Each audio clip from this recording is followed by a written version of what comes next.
തെക്കുപടിഞ്ഞാറൻ ഇന്ത്യൻ സംസ്ഥാനമായ കർണാടകയിലെ ഒരു പട്ടണമാണ് ധർമ്മസ്ഥല. ശിവന് സമർപ്പിച്ചിരിക്കുന്ന നൂറ്റാണ്ടുകൾ പഴക്കമുള്ള ശ്രീ മഞ്ജുനാഥ ക്ഷേത്രം. ബഹുമാനിക്കപ്പെടുന്ന ബാഹുബലിയുടെ വലിയ പ്രതിമയ്ക്ക് പേരുകേട്ട ഒരു ഹിന്ദു തീർത്ഥാടന കേന്ദ്രമാണ്. മഞ്ജുഷ മ്യൂസിയത്തിന്റെ വൈവിധ്യമാർന്ന ശേഖരത്തിൽ കൈയെഴുത്തുപ്രതികളും ആദ്യകാല മരരഥങ്ങളും ഉൾപ്പെടുന്നു. സമീപത്തായി കാർ മ്യൂസിയത്തിൽ മഹാത്മാഗാന്ധി ഉപയോഗിച്ചിരുന്ന 1920കളിലെ സ്റ്റുഡ്ബേക്കർ ഉൾപ്പെടെയുള്ള വിന്റേജ് ഓട്ടോമൊബൈലുകൾ പ്രദർശിപ്പിച്ചിരിക്കുന്നു. കർണാടകയിലെ ധർമ്മസ്ഥല എന്ന സ്ഥലം വാർത്തകളിൽ നിറയാൻ കാരണമായ സമീപകാല സംഭവങ്ങൾ എന്തൊക്കെയാണെന്ന് നോക്കാം.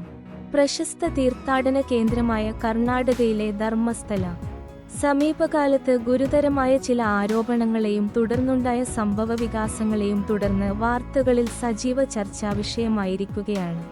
പ്രധാനമായും ഒരു കൂട്ടക്കൊലപാതക പരമ്പരയും അതുമായി ബന്ധപ്പെട്ട വെളിപ്പെടുത്തലുകളുമാണ് ഇതിന് കാരണം.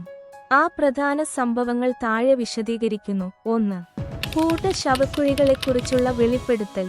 ധർമ്മസ്ഥലത്ത് ശുചീകരണത്തൊഴിലാളിയായി മുൻപ് ജോലി ചെയ്തിരുന്ന ഒരാൾ നടത്തിയ ഞെട്ടിക്കുന്ന വെളിപ്പെടുത്തലാണ് സംഭവങ്ങളുടെ തുടക്കം.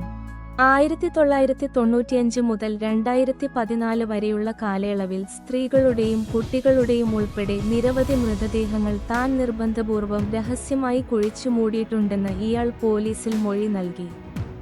ഇവയിൽ പലതും ലൈംഗികമായി പീഡിപ്പിക്കപ്പെട്ടതിന് ശേഷമുള്ള മൃതദേഹങ്ങളായിരുന്നു എന്നും ആരോപണമുണ്ട്.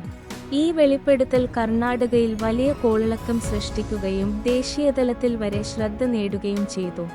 2. SIT എന്ന പ്രത്യേക അന്വേഷണ സംഘത്തിന്റെ രൂപീകരണം. വെളിപ്പെടുത്തലിന്റെ ഗൗരവം കണക്കിലെടുത്ത് കർണാടക സർക്കാർ SIT എന്ന പേരിൽ സംഭവം അന്വേഷിക്കാൻ ഒരു പ്രത്യേക അന്വേഷണ സംഘത്തെ രൂപീകരിച്ചു. സംസ്ഥാനത്തെ ഉന്നത പോലീസ് ഉദ്യോഗസ്ഥരുടെ നേതൃത്വത്തിലാണ് ഈ സംഘം പ്രവർത്തിക്കുന്നത്. ധർമ്മസ്ഥലയിലും സമീപ പരിസര പ്രദേശങ്ങളിലും കഴിഞ്ഞ 2 പതിറ്റാണ്ടുകളായി റിപ്പോർട്ട് ചെയ്യപ്പെട്ട എല്ലാ ദുരൂഹമരണങ്ങളെക്കുറിച്ചും കാണാതായ സംഭവങ്ങളെക്കുറിച്ചും ഈ സംഘം വിശദമായി അന്വേഷിക്കും. 3. പഴയ കേസുകൾക്ക് വീണ്ടും ജീവൻ വെക്കുന്നു.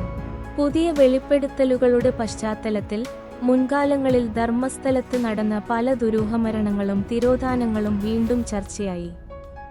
ഇതിൽ പ്രധാനപ്പെട്ട ഒന്നാണ് 2003-ൽ അനന്യ ഭട്ട് എന്ന മെഡിക്കൽ വിദ്യാർത്ഥിനിയെ കാണാതായ സംഭവം. അതുപോലെ സൗജന്യ എന്ന 17 വയസ്സുകാരിയായ പെൺകുട്ടിയുടെ ബലാത്സംഗ കൊലപാതകവും വീണ്ടും ജനശ്രദ്ധയിലേക്ക് വന്നു. ഈ കേസുകളിലൊന്നും ശരിയായ രീതിയിൽ അന്വേഷണം നടന്നിട്ടില്ലെന്നും പ്രതികളെ രക്ഷിക്കാൻ ശ്രമം നടന്നുവെന്നും ശക്തമായ ആരോപണങ്ങൾ ഉയർന്നിട്ടുണ്ട്. 4. നിയമ നടപടികളും മാധ്യമങ്ങൾക്കുള്ള വിലക്കും വിഷയം വലിയ ചർച്ചയായതോടെ ധർമ്മസ്ഥല മഞ്ജുനാഥ ക്ഷേത്ര ഭാരവാഹികളും അവരുടെ കുടുംബാംഗങ്ങളും ബംഗളൂരുവിലെ ഒരു സിവിൽ കോടതിയെ സമീപിച്ചു. തങ്ങളെയും ക്ഷേത്രത്തെയും അപകീർത്തിപ്പെടുത്തുന്ന തരത്തിലുള്ള വാർത്തകൾ പ്രസിദ്ധീകരിക്കുന്നതിൽ നിന്ന് മാധ്യമങ്ങളെ വിലക്കണമെന്ന് ആവശ്യപ്പെട്ടായിരുന്നു ഹർജി.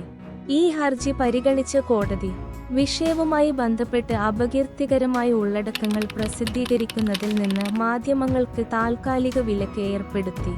ഇതോടൊപ്പം നിലവിലുള്ള ആയിരക്കണക്കിന് ഓൺലൈൻ വാർത്തകളും വീഡിയോകളും നീക്കം ചെയ്യാനും ഉത്തരവിട്ടു. ധർമ്മസ്ഥലയിലെ സംഭവവികാസങ്ങൾ റിപ്പോർട്ട് ചെയ്തതിന് ഈഡിന.com, സഞ്ചാരി സ്റ്റുഡിയോ പ്ലസ്, കുഡ്ല റാംപേജ് പ്ലസ് എന്നീ യൂട്യൂബ് ചാനലുകൾ ബ്ലോക്ക് ചെയ്യപ്പെട്ടു. ഈഡിന.com അതിന്റെ പ്രതിനിധി HV വാസു മുഖേന നിരോധനത്തെ നിയമപരമായി ചോദ്യം ചെയ്ത് ഹൈക്കോടതിയെ സമീപിക്കുമെന്ന് അറിയിച്ചു. സുപ്രീം കോടതിയും ഈ വിഷയത്തിൽ ഇടപെട്ടു. പക്ഷേ ആദ്യം ഹൈക്കോടതിയെ സമീപിക്കാൻ യൂട്യൂബ് ചാനലിനോട് നിർദ്ദേശിച്ചു.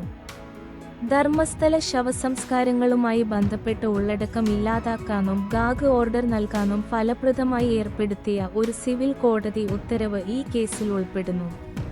5.